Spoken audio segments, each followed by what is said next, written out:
नमस्कार, मैं हूं मोहित शर्मा और आप देख रहे हैं आज की खबर में हमारा खास बुलेटिन देवभूमि। चलिए खबरों की शुरुआत कर लेते हैं, जहां पुष्कर सिंह धामी ने रामनगर में राष्ट्रीय राजमार्ग 309 पर डुंगरही नाला के ऊपर बने नवनिर्मित गार्डर पुल का उद्घाटन किया। इस अवसर पर मुख्यमंत्री ने कहा कि यह पुल क्षेत्र सहित पूरे उत्तराखंड की कनेक्टिविटी के लिए बेहद महत्वपूर्ण है। उन्होंने कहा कि बारिश के मौसम में लोगों को आवागमन में भारी परेशानी होती थी, लेकिन पुल बनने से यह समस्या दूर हो जाएगी। मुख्यमंत्री ने कहा कि सरकार साफ नीति और नियत के साथ प्रदेश के विकास के लिए लगातार कार्य कर रही है, जिससे लोगों में खुशी का माहौल है।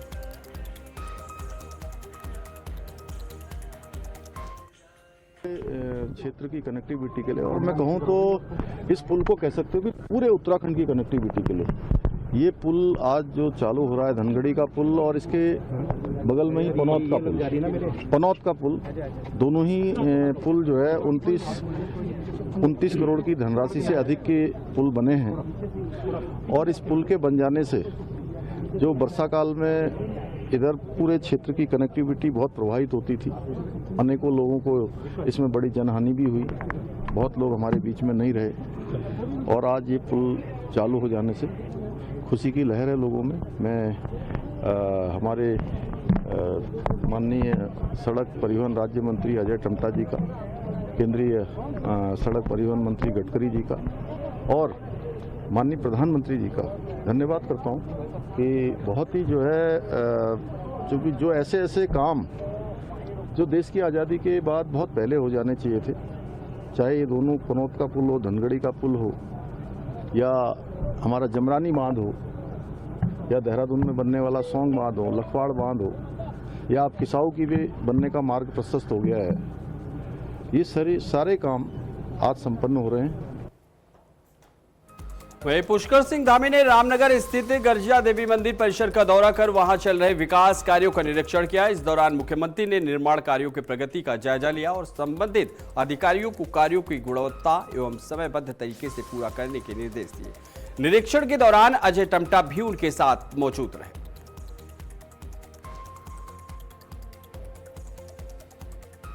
वही अगली खबर है, पुष्कर सिंह धामी ने रामनगर में राष्ट्रीय राजमार्ग 309 पर धनगढ़ी नाले के ऊपर बने नए गर्डर पुल का उद्घाटन किया। इस अवसर पर मुख्यमंत्री ने कहा कि वर्ष 2014 के बाद सीमांत क्षेत्रों में विकास में अभूतपूर्व और ऐतिहासिक कार्य हुए।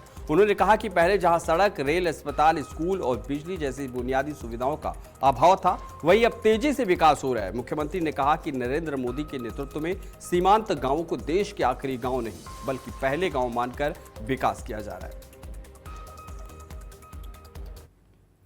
शिक्षा तथा हमारे दूर दराज के सीमांत क्षेत्रों का सर्वांगीण विकास हो। हर क्षेत्र में आज अभूतपूर्व और ऐतिहासिक कार्य हो रहे हैं जो पहले कभी नहीं हुए थे। अभी सैटेलाइट की बात कर रहे थे अजय जी, तो अगर आप 2014 से पहले अगर इन सीमांत क्षेत्रों में सैटेलाइट लगाते तो आपको कोई सड़क नहीं दिखाई देगी, कोई रेल का नेटवर्क नहीं दिखाई देगा, कोई आपको दूर दराज के क्षेत्रों में कोई अस्पताल नहीं दिखाई देगा, कोई स्कूल नहीं दिखाई देगा, कोई बिजली की लाइनें नहीं दिखाई देंगी। ये सब बना है 2014 के बाद, जब मोदी जी देश के प्रधानमंत्री बने और उन्होंने कहा कि सीमांत क्षेत्रों का विकास होना चाहिए। उनको वाइब्रेंट विलेज, तेज गति से जो विकास हो, उसके लिए उनको पहले गांव की संज्ञा दी। वही अगली खबर है, उत्तराखंड के मुख्यमंत्री पुष्कर सिंह धामी ने कैलाश मानसरोवर यात्रा 2026 के लिए तीर्थयात्रियों के पहले जत्थे को हरी झंडी दिखाकर रवाना किया। इस अवसर पर उन्होंने सभी यात्रियों की सुखद, सुगम, सुरक्षित यात्रा के लिए भगवान शिव से प्रार्थना की। मुख्यमंत्री ने कहा कि 1 करोड़ 4 अरब की आबादी वाले देश में केवल 49 श्रद्धालुओं को इस पवित्र यात्रा का अवसर मिला है, जो भगवान शिव की विशेष कृपा का प्रतीक है।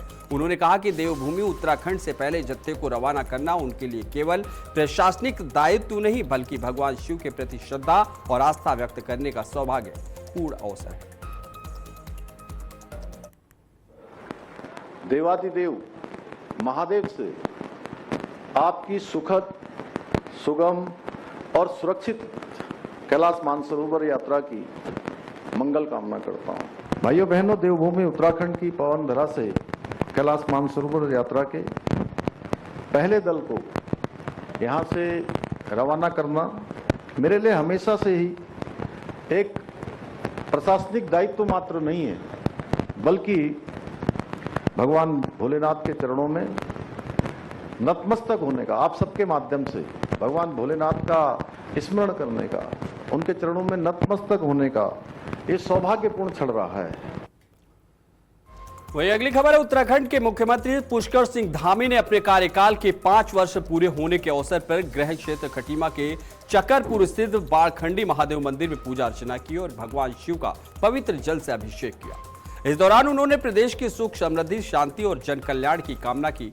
मुख्यमंत्री ने कहा कि जनता के विश्वास, सहयोग से सरकार ने 5 वर्षों में विकास एवं जनहित के कई महत्वपूर्ण कार्य किए हैं और आगे भी प्रदेश के सर्वांगीण विकास के लिए पूरी प्रतिबद्धता के साथ कार्य जारी रहेगा। वहीं अगली खबर है, उत्तराखंड के मुख्यमंत्री पुष्कर सिंह धामी ने नैनीताल के भीमताल स्थित ग्राफिक एरा हिल यूनिवर्सिटी में आयोजित कार्यक्रम में शिरकत की। उन्होंने कहा कि राज्य में 34,000 से अधिक युवाओं को पूरी पारदर्शिता के साथ सरकारी नौकरियां दी गई हैं। उन्होंने कहा कि भर्ती प्रक्रिया में भ्रष्टाचार और धोखाधड़ी के लिए कोई जगह नहीं रही। मुख्यमंत्री ने कहा कि पहले नकल माफिया के कारण योग्य युवाओं को न्याय नहीं मिल पाता था, लेकिन अब राज्य में प्रतिभा और कड़ी मेहनत का सम्मान हो रहा है। उन्होंने विश्वास जताया कि उत्तराखंड के युवा अब निष्पक्ष भर्ती प्रक्रिया पर पूरा भरोसा करते हैं। 1000 से अधिक हमारे युवा भाई बहनों को पारदर्शिता के आधार पर, बिना किसी भ्रष्टाचार के, बिना किसी नकल के, योग्यता, प्रतिभा और क्षमता के आधार पर सरकारी नौकरियां प्राप्त हुई हैं। और इसमें से एक में भी कहीं पर भी पर्ची नहीं चली है, कहीं पर खर्ची नहीं चली है। बिना पर्ची, बिना खर्ची के नौकरियां मिली हैं। पिछले 5 सालों से, 7 सालों से, 8 सालों से नौकरी की तैयारियां कर रहे थे कि हमारा चयन होगा। उनके अंदर सभी प्रतिभाएं थी, योग्यता थी, क्षमता थी, अच्छी तैयारी थी, लेकिन नकल माफियाओं के कारण उनकी प्रतिभा, योग्यता, क्षमता, उनके साथ न्याय नहीं हो पा रहा था। अब उन्हीं में से वो तब भी परीक्षा दे रहे थे और परीक्षा अब भी दे रहे हैं। तब में और अब में अंतर ये हुआ कि तब उनका एक भी परीक्षा में चयन नहीं होता था। जब रिजल्ट आता था तो उनको मायूसी हाथ लगती थी, और अब वो एक साथ 4-4 परीक्षाओं में एक साथ उनका चयन हो रहा है। वहीं अगली खबर, उत्तराखंड के राज्यपाल लेफ्टिनेंट जनरल गुरमीत सिंह और मुख्यमंत्री पुष्कर सिंह धामी ने ऋषिकेश के IDPL ग्राउंड में आयोजित सेवा पखवाड़ा कार्यक्रम में हिस्सा लिया। 20,000 से अधिक लोगों की मौजूदगी में दोनों नेताओं का फूलों की बारिश कर स्वागत किया गया और मुख्यमंत्री को उनके कार्यकाल के 5 सफल वर्ष पूरा होने पर बधाई दी गई। कार्यक्रम के तहत देहरादून, हरिद्वार, टिहरी के विभिन्न विभागों के सहयोग से बहुउद्देशीय जनसेवा शिविर लगाया गया, जहां लोगों की शिकायतों का मौके पर निस्तारण किया गया और पात्र लाभार्थियों को सरकारी योजनाओं का लाभ दिया गया। साथ ही विशाल स्वास्थ्य शिविर में 1009 मरीजों की जांच और उपचार किया गया तथा विभिन्न स्वास्थ्य सेवाएं और प्रमाण पत्र भी उपलब्ध कराए गए। अगली खबर है, ऋषिकेश में परमारथ निकेतन के अध्यक्ष स्वामी चिदानंद सरस्वती महाराज ने अयोध्या और बद्रीनाथ धाम में चढ़ावे से जुड़े कथित मामलों पर निष्पक्ष और समयबद्ध जांच की आवश्यकता पर जोर दिया। उन्होंने कहा कि अयोध्या में सामने आए मामले में उत्तर प्रदेश सरकार ने तत्काल कार्रवाई करते हुए जांच के आदेश दिए हैं और आरोपियों के खिलाफ सख्त कदम उठाए हैं। वहीं बद्रीनाथ धाम से जुड़े आरोपों पर उन्होंने कहा कि यदि शिकायतें सामने आई तो उनकी पारदर्शी और निष्पक्ष जांच होनी चाहिए। स्वामी चिदानंद ने BKTC अध्यक्ष हेमंत बेदी द्वारा जांच समिति गठित किए जाने के फैसले का स्वागत करते हुए कहा कि पूरे मामले का सच सामने आना चाहिए। सुनिए क्या कुछ कहा। देखिए, भगवान श्री राम मंदिर अयोध्या में जो चढ़ावा चोरी की बात आई है, मैं आपको बताना चाहता हूं, तुरंत ही उत्तर प्रदेश में सरकार के मुखिया आदरणीय श्री योगी आदित्यनाथ जी सक्रिय हो गए और तुरंत ही उन्होंने SIT की नियुक्ति की। 15 दिन की बात की, लेकिन 10 दिन के अंदर जांच हो गई और उसके बाद तुरंत ही उनको सबको जेल पहुंचाया गया और जांच जारी है। इसके बाद लगा कि नहीं, जांच और आगे बढ़नी चाहिए शिकायतों के अनुसार, तो उन्होंने तुरंत ही 15 दिन की इसकी म्याद बढ़ाने का फैसला लिया और जांच जारी है। जब तक जांच जारी है तब तक किसी भी चीज पर आंच ना आए, किसी पर आंच ना आए, उसके लिए हमें ध्यान रखना होगा, अफवाहों से रुके। जब जांच है, दूध का दूध और पानी का पानी उन्होंने भी कहा और होगा। और लेकिन अब इसी बीच में ही बद्रीनाथ धाम के चढ़ावे की चोरी की आरोप की नोटिस बातें आ रही हैं, नोटिस की जा रही हैं। मुझे तो ऐसा विश्वास नहीं हो रहा है कि ऐसा हो भी सकता है। वही अगली खबर है, उत्तराखंड कांग्रेस के वरिष्ठ उपाध्यक्ष एवं प्रवक्ता धीरेन्द्र प्रताप ने दिलीप सिंह रावत द्वारा वीर चंद्र सिंह गढ़वाली के खिलाफ कथित तौर पर अपशब्द कहे जाने पर कड़ी आपत्ति जताई है। उन्होंने कहा कि कोटद्वार में नारायण दत्त तिवारी की सभा की घटना का हवाला देकर वीर चंद्र सिंह गढ़वाली का अपमान उचित नहीं ठहराया जा सकता। लैंसडाउन के विधायक दिलीप सिंह रावत जी ने महान वीर चंद्र सिंह गढ़वाली जी के बारे में अपशब्द कहे हैं, बहुत ही शर्मनाक है। और अब वो कह रहे हैं कि मैं 100 बार माफ़ी मांग लूँगा। देखिए, माफ़ी मांगने से आपके द्वारा कोई पाप किया हुआ धुल नहीं जाता।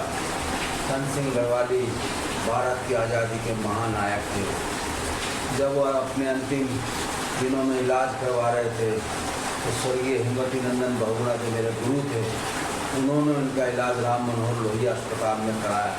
उस वक्त उस हॉस्पिटल का नाम विलिंगडन हॉस्पिटल था। मैं हर रोज़ उनको देखने जाता था। कितना विराट व्यक्तित्व था, लंबे चौड़े, और पूरा ऐसा लगता था जैसे कि वो चारपाई उनके लिए कम पड़ती, उतना लंबा चौड़ा व्यक्तित्व था। वहीं अगली खबर है, जहां मुख्यमंत्री के निर्देश पर शनिवार सुबह उधम सिंह नगर प्रशासन ने जसपुर के अहमदनगर क्षेत्र में सरकारी भूमि पर बने अवैध निर्माण के खिलाफ कार्रवाई की। जिलाधिकारी भदौरिया के निर्देशन में की गई इस कार्रवाई के दौरान विधिक प्रक्रिया पूरे होने के बाद अवैध मजार को ध्वस्त कर लगभग 5 बीघा सरकारी भूमि को अधिग्रहण मुक्त कराया गया। अभियान के समय भारी पुलिस बल, 2 जेसीबी मशीनें और 50 से अधिक राजस्व एवं पुलिसकर्मी मौजूद रहे। प्रशासन ने भूमि को अपने कब्जे में लेकर आगे की कानूनी प्रक्रिया शुरू कर दी।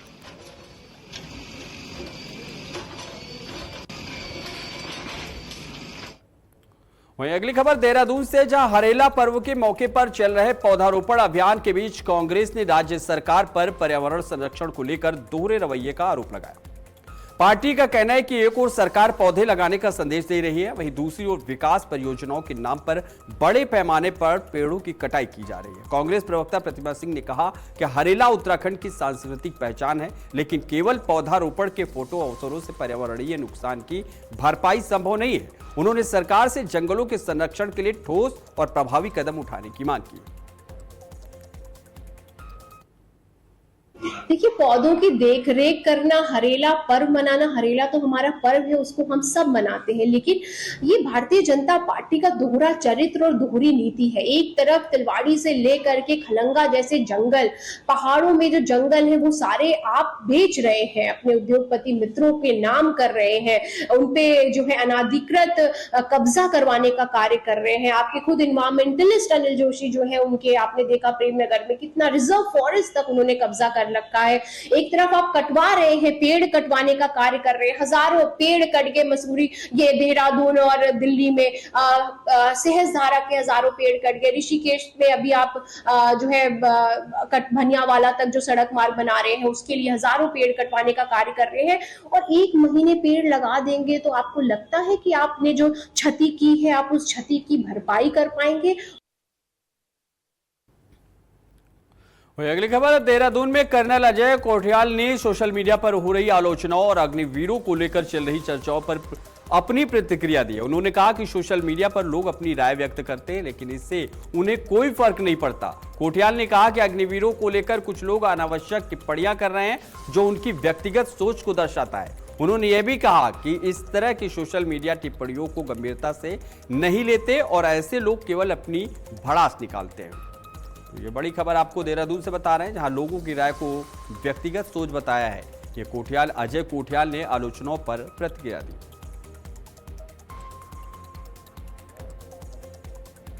चलिए अगली खबर की ओर रुख कर लेते हैं, जहां खबर है देहरादून से। 6 नंबर पुलिया रिंग रोड स्थित शराब की दुकान के बाहर बीती रात हुई फायरिंग की घटना के बाद इलाके में तनाव का माहौल है। घटना में 2 लोग घायल हुए, जिसके विरोध में स्थानीय लोगों ने शराब की दुकान बंद करा दी। पुलिस बल की मौजूदगी में जनप्रतिनिधि और बड़ी संख्या में महिलाएं धरने पर बैठ गई। मौके पर पहुंचे आबकारी विभाग के अधिकारियों ने क्षेत्रवासियों से बातचीत कर समाधान निकालने का प्रयास किया, लेकिन लोगों ने शराब की दुकान को स्थायी रूप से बंद करने और क्षेत्र में महिलाओं व स्थानीय नागरिकों की सुरक्षा सुनिश्चित करने की मांग पर जोर दिया।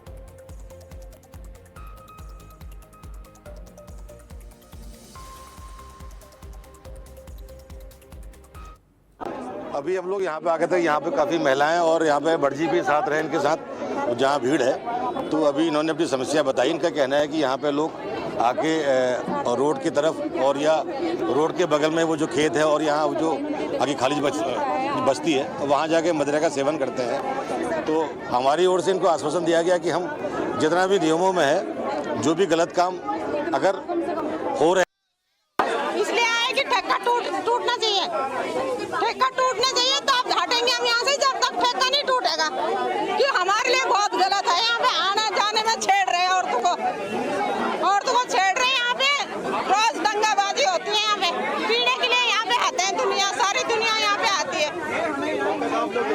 तब तक हम यहाँ पे रहेंगे। छेड़ रहे हैं, यहीं से हैं, लोकली यहीं पे रहते हैं। आप यहाँ पर आइए, क्यों आइए? भैया ये वाइंस शॉप हटना चाहिए यहाँ से, क्योंकि इसने ना माहौल। अगली खबर है, देहरादून नगर निगम ने पालतू कुत्तों के पंजीकरण और आवारा कुत्तों की संख्या नियंत्रित करने की दिशा में उल्लेखनीय प्रगति का दावा किया है। वरिष्ठ पशु चिकित्सा अधिकारी डॉक्टर वीके अग्रवाल ने बताया कि मार्च से मई 2025 में जहां 400 कुत्तों का पंजीकरण हुआ था, वहीं इसी अवधि में इस वर्ष यह संख्या बढ़कर 1072 हो गई। उन्होंने बताया कि एबीसी और एआरवी अभियान के तहत 90% तक नसबंदी और टीकाकरण का कार्य पूरा हो चुका है। इसके चलते डॉग बाइट की शिकायतें पहले की तुलना में घटकर प्रतिदिन 10 से 12 से केवल 2-3 रह गई है। नगर निगम का लक्ष्य शहर को आवारा कुत्तों के खतरे से सुरक्षित बनाना है।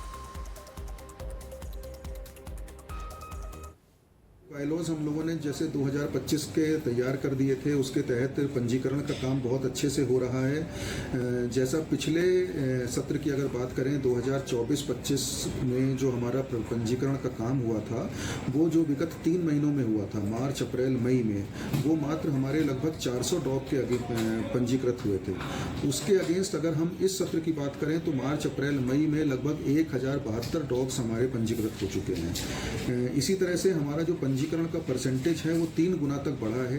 लोग जागरूक हुए हैं। डायरेक्ट जो पालतू डॉग की कंप्लेंट्स होती हैं उसमें बहुत हद तक कमी आई है। अब जो कंप्लेंट्स आती हैं वो ये आती हैं कि जो स्ट्रे डॉग्स हैं वो झपट रहे हैं। चूँकि हमारे जो डॉग्स हैं स्ट्रे डॉग्स, उसका भी हम लोगों ने एबीसी एआरवी पूर्ण रूप से काफ़ी 90% तक पूर्ण कर लिया है, तो जो काटने की संभावना है वो कंपैरेटिवली कम हो गई है। चलिए अगली खबर की ओर रुख कर लेते हैं, जहां उत्तराखंड में लगातार हो रही मानसून की बारिश के बीच केदारनाथ यात्रा जारी है। प्रशासन ने यात्रा मार्ग के संवेदनशील और भूस्खलन संभावित क्षेत्रों में निगरानी बढ़ा दी है। जिला आपदा प्रबंधन अधिकारी नंदन सिंह राजवान ने बताया कि यात्रियों की आवाजाही पर लगातार नजर रखी जा रही है और सीसीटीवी के माध्यम से भी हालात की निगरानी की जा रही है। उन्होंने श्रद्धालुओं से अपील की है कि किसी भी प्राकृतिक आपदा, मार्ग अवरोध या आपात स्थिति की सूचना तुरंत प्रशासन को दे और यात्रा के दौरान पूरी तरह सतर्कता बरतें। केदारनाथ यात्रा मार्ग पर जगह जगह पर डेंजर जोन बने हुए हैं, जहां पर कि आपदा प्रबंधन की टीमें लगातार मॉनिटरिंग कर रही हैं और यात्रियों को की आवाजाही अपनी देखरेख में कर रही है, जिससे कि सीसीटीवी कैमरों से भी निगरानी रखी जा रही है। यहाँ पर इस प्रकार की स्थिति बन जाती है तो वहाँ पर हम यहाँ से भी अनाउंसमेंट करते हैं और वहाँ पर टीमों को भेजते हैं यात्रियों की मदद के लिए। और श्री केदारनाथ, मेरा यही सभी से यही अपील है कि किसी भी प्राकृतिक आपदा से निपटने के लिए हेतुपूर्ण तैयारी और उच्चतम स्तर बनाए रखें। वही अगली खबर है, जहां रुद्रप्रयाग में मंदाकिनी नदी का जलस्तर अचानक बढ़ने से नदी किनारे काम कर रही एक जेसीबी बहाव में फंस गई। इस दौरान जेसीबी में बैठे 2 लोग भी फंस गए। सूचना मिलते ही एसडीआरएफ और स्थानीय पुलिस मौके पर पहुंची और त्वरित राहत एवं बचाव अभियान चलाया। टीम ने दोनों लोगों को सुरक्षित बाहर निकाल लिया है। प्रशासन ने नदी किनारे काम कर रहे लोगों को सतर्क रहने और जलस्तर बढ़ने पर तुरंत सुरक्षित स्थान पर जाने की अपील की है। जेसीबी फंसी हुई है गंगानगर में। वहीं उत्तराखंड के चमोली और रुद्रप्रयाग जिलों के ऊंचाई वाले क्षेत्रों में लगातार हो रही बारिश के चलते अलकनंदा, मंदाकिनी और उनकी सहायक नदियों का जलस्तर लगातार बढ़ रहा है। शनिवार को अलकनंदा नदी का जलस्तर समुद्र तल से 623.10 मीटर दर्ज किया गया, जो फिलहाल खतरे के निशान से नीचे है। एहतियात के तौर पर आपदा प्रबंधन विभाग और स्थानीय प्रशासन नदी किनारे रहने वाले लोगों को लगातार सतर्क रहने की अपील कर रहे हैं। साथ ही चारधाम यात्रा पर आए तीर्थयात्रियों और पर्यटकों को भी नदी किनारों से दूर रहने और सुरक्षा निर्देशों का पालन करने की सलाह दी गई है। बुलेटिन में फिलहाल बस इतना ही। देश और दुनिया की तमाम बड़ी खबरों के लिए देखते रहिए आज की खबर।